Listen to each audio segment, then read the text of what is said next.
everybody come on in because we are continuing our discussion for this Ready to Love Season 8, Episode 8, where we had to meet the homies, meet the best friends. And I know we've been talking a lot about we don't believe the connection between Janelle and Quentin. I did a video on that earlier. Be sure to check it out. But it's another hookup I don't believe. Jessica and Maurier. How many of you really believe this hookup? How many of you believe it? First of all, Jessica already told us she is very, very picky. Very picky. So do we really believe that Jessica came on this show to go away with Maurier? We know we don't believe it. We know we don't believe it. And I know everybody's getting on talking about, are we fat shaming Janelle? Because why would we think a personal trainer might want to go out with Janelle? Because she might be carrying a few extra pounds. That ain't the only reason. That is not the only reason. There's a whole lot of reason I listened to that video of why I think Janelle and Quentin wouldn't be a good match in the real world. And in the real world, this would never even happen. You can watch my video to hear me run down all the reasons. But I'm coming over here to Maurier and Jessica as well. And I'm going to say, I don't believe it. I don't believe in the real world Jessica would even give Maurier the time of day. If Jessica wanted to go away with Maurier, she could have done that and just gone up to 7-Eleven. She could have just gone up to 7-Eleven and gone away with anybody walking through the door. I don't believe it. And here Maurier brought her this candle because he said he was making up for when he took her on that tarot card reading. Was she sure it ain't no mystical candle? Jessica, did you read the bottom of the candle? How you know it's not a mystical candle? You better give it back, girl. You better give it back. Maurier likes to say all the right things, but I don't believe a word that comes out of Maurier's mouth. Every time he talks, if he talks long enough, you hear the inconsistency. Just like when he was talking about he's in therapy because, he wants a woman he can tell his nightmares to and his dreams to. That's what he's looking for. And then he said, yeah, I'm in therapy. I'm in therapy because after my dad died, it was a really dark place. So I'm in therapy. And then Jessica's friend looks over at Chris and say, are you in therapy? And Chris says, yeah, I'm in virtual therapy. He says, yeah, I'm in virtual therapy. And Maurier goes, yeah, therapy is like going to the gym. What gym you go to, Maurier? Once again, Maurier be talking. Maurier just talks out the side of his neck. What gym do you go to, Maurier? I want to see it. I want to see how often you go. I don't believe it. And I know y'all keep saying I'm fat shaming him. I'm not. What I'm doing is I'm tired of Maurier's lies. I'm tired of his lies. Maurier don't go to no gym unless he's like Chris in a virtual gym. Maybe that's what it is. It's a virtual gym. Jessica said she had to let Chris go. Chris gonna get eliminated real soon because once either Jessica or Janelle is done with a man, they go home. And let me tell you, Jessica says she is done with Chris. She is releasing him because what Jessica said is, I'd rather go out with a man who likes to go to tarot card readings than to start speaking softly to Chris. Remember, Maurier is the one that likes the tarot card readings. He's into the mystical. Jessica says she doesn't want to be with anybody who is into the word of God, who doesn't follow the religious teachings of God. But yet here she is choosing the tarot card reader, the tarot card visitor, over the man who all he asked her to do was speak softly. Woo, you stubborn when you're ready to go with the tarot card reader, man. The one that you said is into the occult. You and Janelle said is into the occult. You rather do all that than speak softly to a man. Girl, Jessica needs to be in some therapy. Talk about asking whether or not Chris and Maurier is in the therapy. Jessica needs to be in therapy if this is really the way she thinks. I don't know why women get up and walk away from the table from Chris so fast anyway. This ain't even real negotiation. Just because somebody comes out and asks you for a demand, that sounds ridiculous. Everybody was saying how Chris wants somebody to be his servant. It does sound ridiculous, but that's not when you get up from the table. You should say what you offering in return. You should say, what are you offering to return? Just because a man sits down and says what he wants, it doesn't mean you get up and walk away. You say, okay, that's what you want. What are you willing to give in return? And you ask yourself, is what he's willing to give in return worth it? I don't know, because ain't nobody challenged him on it. Nobody asked him what he wanted in return. Every woman just turned their nose up at what he asked for. They never did ask what they would get in return for it. Who knows what Chris is promising? He said he's from royalty in Nigeria. He said he's from royalty. You might be the next Harry and Meghan. You might be the next Megan. Who knows? He could be talking about, we're going to go on back to Nigeria and I'm going to have a whole lot of servants looking after me.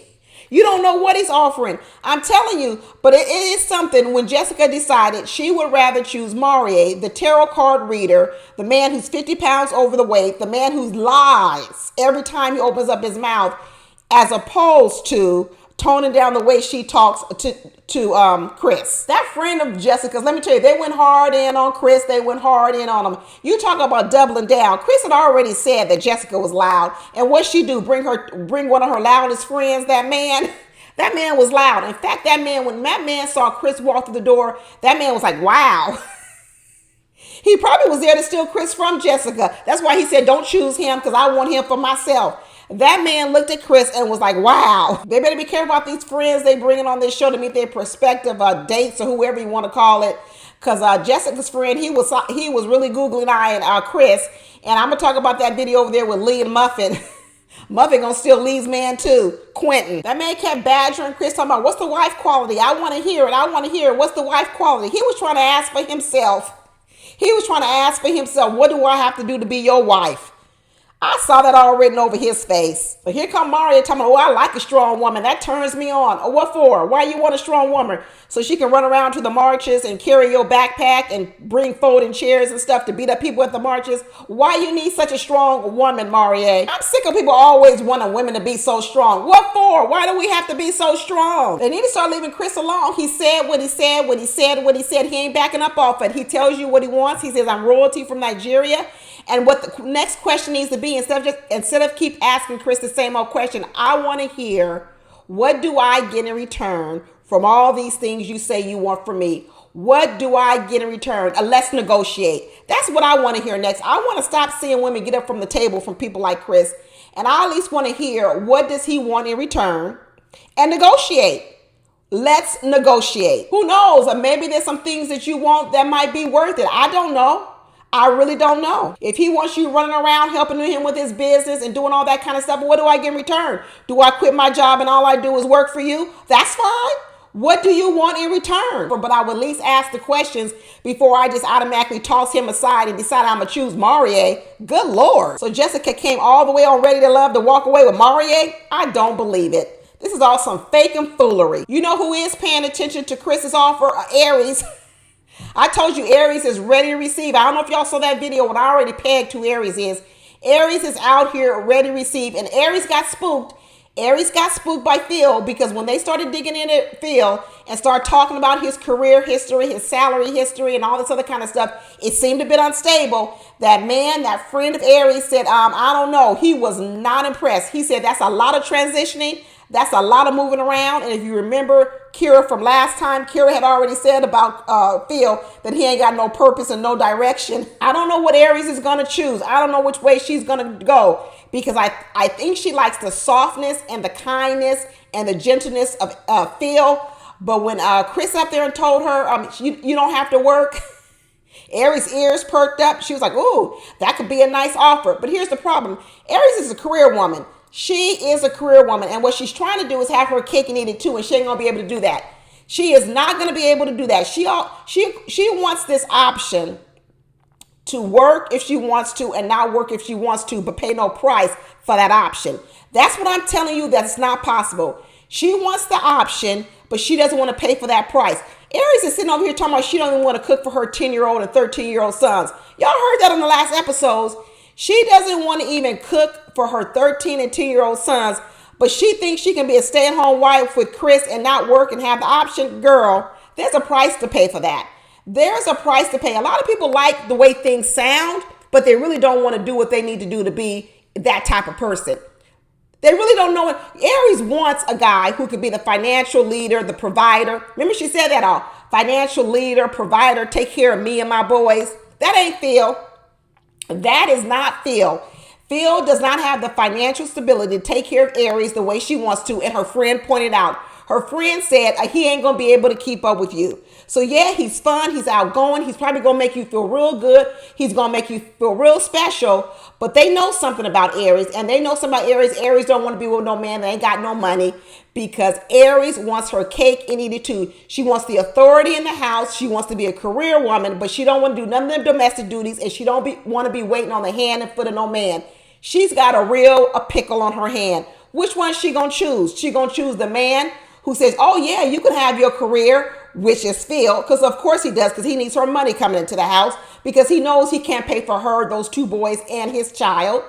Or do you want to go with Chris, who's Chris going to say, yeah, you can come on over here, I'll pay all the bills, but you're going to have to do pretty much 90% of what I say. Woo! But Aries is thinking about it. Aries is thinking about it. At first, Aries wasn't even thinking about Chris. She barely could get dressed for a date going over there with Chris. She didn't even want to put on no clothes. She didn't want to put on no good clothes to go on a date with Phil. But now that she done find out about Phil's financial circumstances, his financial history, his job history, his career history of how he done bounced around from being an entrepreneur to being a 9-to-5, from this career to this career. Last time he told us he was doing something with the insurance company, but that fell out, and then he was over there dating that woman Amina so she could be a warm body in the bed till he got back up financially. Aries don't want to do this. Aries don't want to carry no man. She left her last 2 husbands. She left her last 2 husbands. That ought to tell you something right there. Aries said she was a daddy's girl. Her daddy did everything for her. Her daddy gave. And that's what Aries wants. Aries wants a man who's going to give. She wants that man to give to her financially. She wants him to give emotionally. She wants it all. All of it.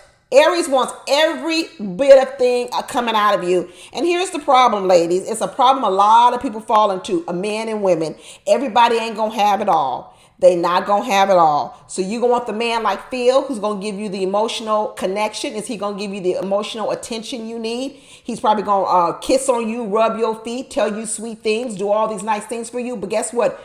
You're going to have to get up every single day. You're going to have to go to work. You're going to have to bring in, if not the same amount of money as him, or you're going to have to bring in more. Or you want to go over there with Chris, and he's going to be busy. He's going to have a lot of work. He ain't going to be able to call you. He ain't going to be able to check on you because he's going to be grinding. He's going to be busy making his money. And then you're going to have to be cooking dinner for him and cleaning for him and taking care of his clothes and running errands for him. Which one do you want? Because I know a lot of women out here talking about they want them both. You get a little bit of this, you get a little bit of that. You get a little bit of this, you get a little bit of that. But you don't get all this and all that. You get a little bit of this, you get a little bit of that. You get a little bit of this, you get a little bit of that. But you don't get all of this. And right now, Aries wants it all. She might want to go back and get back one of them ex-husbands, one of them daddies of them kids she got. After coming on this show, she might realize that maybe one of them ex-husbands she was with might not be such a bad deal. I don't know what they did to make her leave them. But she might be figuring out that shit, the grass ain't greener on the other side. It really ain't all that green. She done traded 2 men in to come back to door number 3. She passed up on door number 1 and door number 2, and she down here knocking on door number 3. And she realizing, shoot, door number 3 ain't that much better. This season is a bust, y'all. It really is a bust. I really don't see any couple lasting. I thought for a minute maybe Aries and Phil will be a good couple. I don't see it lasting. Aries ain't gonna put up with this financial instability with Phil. He ain't gonna make enough money for her. He ain't gonna be able to afford the life she wants to live. Remember last time Phil was over there talking about he ain't even never really traveled outside the U.S. He said, oh, I can't wait to go to a white sand and blue beach like Aries is talking about. What? You 40 years old and you ain't never been outside the U.S.? He ain't ready for no Aries. He is not ready for Aries. Like I said, a big fat bust. That's what this season is. A big fat bust. Anyway, check out my other videos, y'all. Talk to you later. Bye.